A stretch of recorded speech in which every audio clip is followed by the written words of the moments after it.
That evening, for the first time in his life, as he pressed through the swing door and descended the 3 broad steps to the pavement, old Mr. Neve felt he was too old for the spring. Spring, warm, eager, restless, was there, waiting for him in the golden light, ready in front of everybody to run up, to blow in his white beard, to drag sweetly on his arm. And he couldn't meet her, no, he couldn't square up once more and stride off, jaunty as a young man. He was tired and, although the late sun was still shining, curiously cold, with a numbed feeling all over. Quite suddenly he hadn't the energy, he hadn't the heart to stand this gaiety and bright movement any longer. It confused him. He wanted to stand still, to wave it away with his stick, to say, "Be off with you."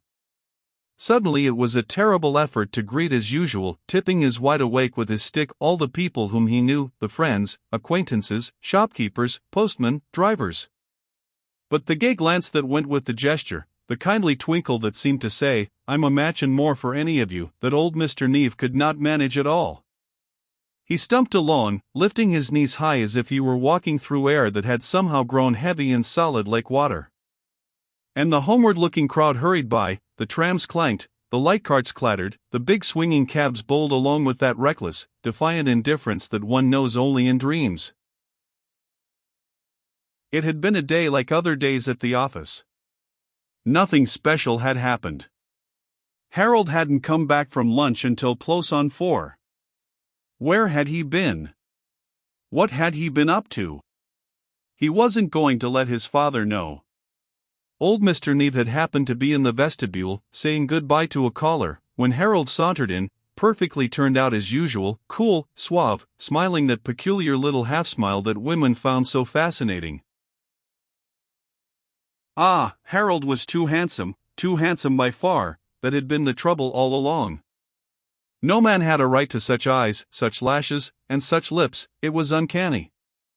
As for his mother, his sisters, and the servants, it was not too much to say they made a young god of him. They worshipped Harold, they forgave him everything, and he had needed some forgiving ever since the time when he was 13 and he had stolen his mother's purse, taken the money, and hidden the purse in the cook's bedroom. Old Mr. Neve struck sharply with his stick upon the pavement edge. But it wasn't only his family who spoiled Harold, he reflected, it was everybody. He had only to look and to smile, and down they went before him. So perhaps it wasn't to be wondered at that he expected the office to carry on the tradition. Hum. But it couldn't be done. No business, not even a successful, established, big-paying concern, could be played with. A man had either to put his whole heart and soul into it, or it went all to pieces before his eyes. And then Charlotte and the girls were always at him to make the whole thing over to Harold, to retire, and to spend his time enjoying himself.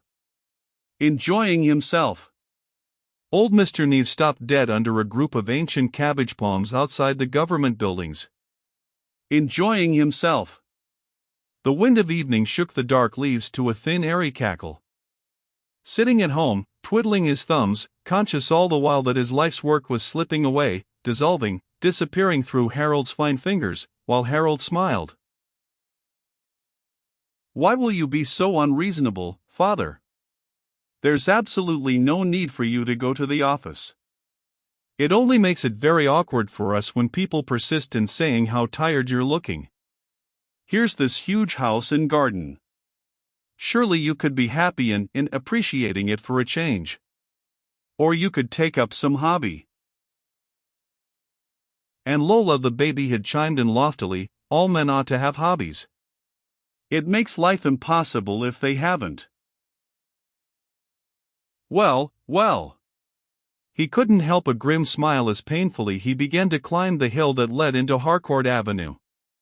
Where would Lola and her sisters and Charlotte be if he'd gone in for hobbies, he'd like to know. Hobbies couldn't pay for the townhouse and the seaside bungalow, and their horses, and their golf, and the 60-guinea gramophone and the music room for them to dance to. Not that he grudged them these things. No, they were smart, good-looking girls, and Charlotte was a remarkable woman. It was natural for them to be in the swim. As a matter of fact, no other house in the town was as popular as theirs, no other family entertained so much. And how many times old Mr. Neve, pushing the cigar box across the smoking room table, had listened to praises of his wife, his girls, of himself even. "You're an ideal family, sir, an ideal family. It's like something one reads about or sees on the stage." "That's all right, my boy," old Mr. Neve would reply. "Try one of those, I think you'll like them. And if you care to smoke in the garden, you'll find the girls on the lawn, I dare say." That was why the girls had never married, so people said. They could have married anybody. But they had too good a time at home. They were too happy together, the girls and Charlotte. Hum. Well. Perhaps so. By this time he had walked the length of fashionable Harcourt Avenue, he had reached the corner house, their house. The carriage gates were pushed back, there were fresh marks of wheels on the drive. And then he faced the big white painted house, with its wide-open windows, its tulle curtains floating outwards, its blue jars of hyacinths on the broad sills. On either side of the carriage porch their hydrangeas, famous in the town, were coming into flower. The pinkish, bluish masses of flower lay like light among the spreading leaves. And somehow, it seemed to old Mr. Neve that the house and the flowers, and even the fresh marks on the drive, were saying, "There is young life here. There are girls." The hall, as always, was dusky with wraps, parasols, gloves, piled on the oak chests. From the music room sounded the piano, quick, loud and impatient. Through the drawing-room door that was ajar voices floated. "And were there ices?" came from Charlotte. Then the creak of her rocker. "Ices," cried Ethel. "My dear mother, you never saw such ices. Only two kinds. And one a common little strawberry shop ice, in a sopping wet frill." "The food altogether was too appalling," came from Marian. "Still, it's rather early for ices," said Charlotte easily. "But why, if one has them at all," began Ethel. "Oh, quite so, darling," crooned Charlotte.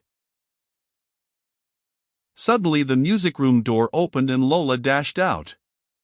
She started, she nearly screamed, at the sight of old Mr. Neve. "Gracious, father! What a fright you gave me! Have you just come home? Why isn't Charles here to help you off with your coat?" Her cheeks were crimson from playing, her eyes glittered, the hair fell over her forehead. And she breathed as though she had come running through the dark and was frightened. Old Mr. Neve stared at his youngest daughter, he felt he had never seen her before. So that was Lola, was it? But she seemed to have forgotten her father, it was not for him that she was waiting there. Now she put the tip of her crumpled handkerchief between her teeth and tugged at it angrily. The telephone rang. Ah! Lola gave a cry like a sob and dashed past him. The door of the telephone room slammed, and at the same moment Charlotte called, "Is that you, father?" "You're tired again," said Charlotte reproachfully, and she stopped the rocker and offered her warm plum-like cheek. Bright-haired Ethel pecked his beard, Marian's lips brushed his ear. "Did you walk back, father?" asked Charlotte. "Yes, I walked home," said old Mr. Neve, and he sank into one of the immense drawing-room chairs. "But why didn't you take a cab?" said Ethel. "There are hundreds of cabs about at that time." "My dear Ethel," cried Marian, "if father prefers to tire himself out, I really don't see what business of ours it is to interfere." Children, coaxed Charlotte. But Marian wouldn't be stopped. "No, mother, you spoil father, and it's not right. You ought to be stricter with him. He's very naughty." She laughed her hard, bright laugh and patted her hair in a mirror. Strange. When she was a little girl she had such a soft, hesitating voice, she had even stuttered, and now, whatever she said, even if it was only "Jam, please, Father," it rang out as though she were on the stage. "Did Harold leave the office before you, dear?" asked Charlotte, beginning to rock again. "I'm not sure," said old Mr. Neave. "I'm not sure. I didn't see him after 4 o'clock. He said," began Charlotte. But at that moment Ethel, who was twitching over the leaves of some paper or other, ran to her mother and sank down beside her chair. "There, you see," she cried.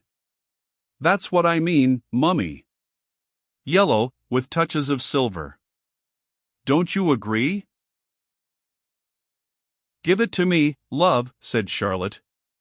She fumbled for her tortoiseshell spectacles and put them on, gave the page a little dab with her plump small fingers, and pursed up her lips.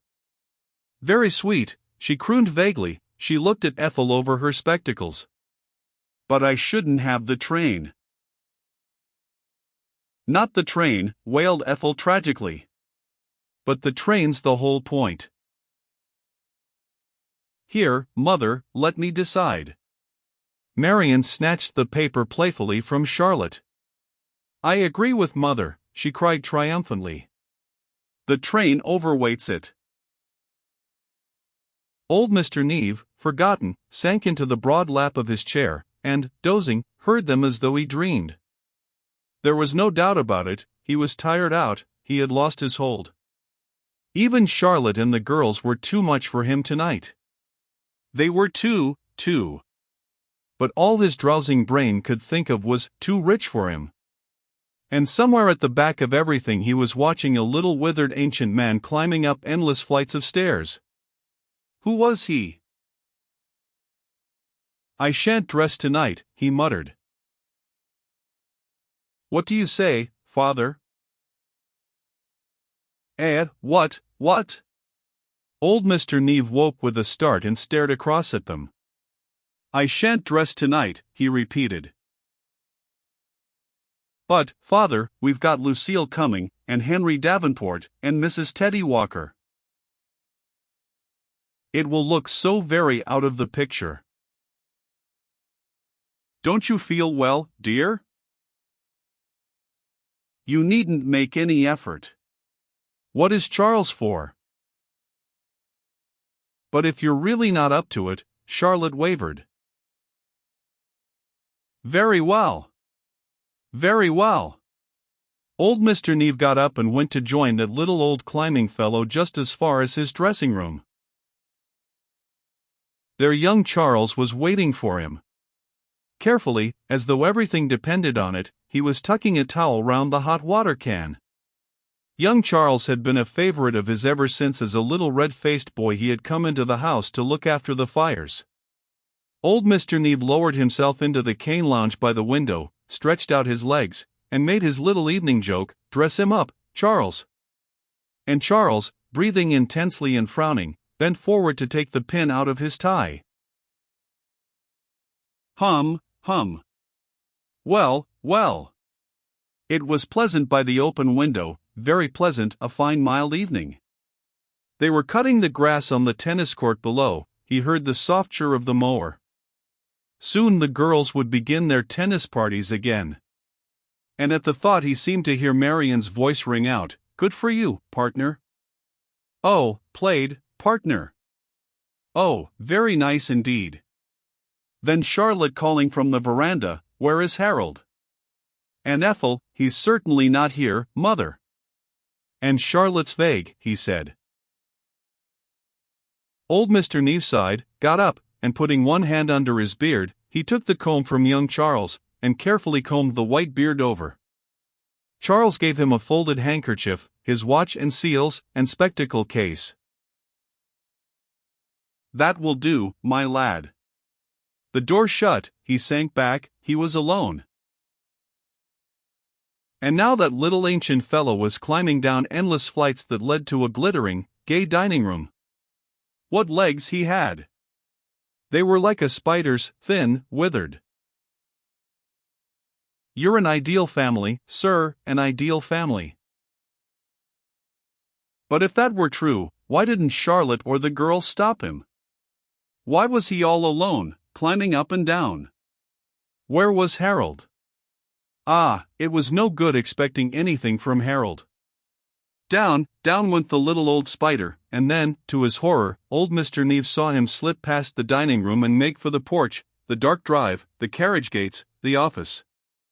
Stop him, somebody. Old Mr. Neave started up. It was dark in his dressing room, the window shone pale. How long had he been asleep? He listened, and through the big, airy, darkened house there floated far-away voices, far-away sounds. Perhaps, he thought vaguely, he had been asleep for a long time. He'd been forgotten. What had all this to do with him, this house and Charlotte, the girls and Harold? What did he know about them? They were strangers to him. Life had passed him by. Charlotte was not his wife. His wife. A dark porch, half hidden by a passion vine, that drooped sorrowful, mournful, as though it understood. Small, warm arms were round his neck. A face, little and pale, lifted to his, and a voice breathed, "Goodbye, my treasure." My treasure. Goodbye, my treasure. Which of them had spoken? Why had they said goodbye? There had been some terrible mistake. She was his wife, that little pale girl, and all the rest of his life had been a dream. Then the door opened, and young Charles, standing in the light, put his hands by his side and shouted like a young soldier, "Dinner is on the table, sir." I'm coming, said old Mr. Neave.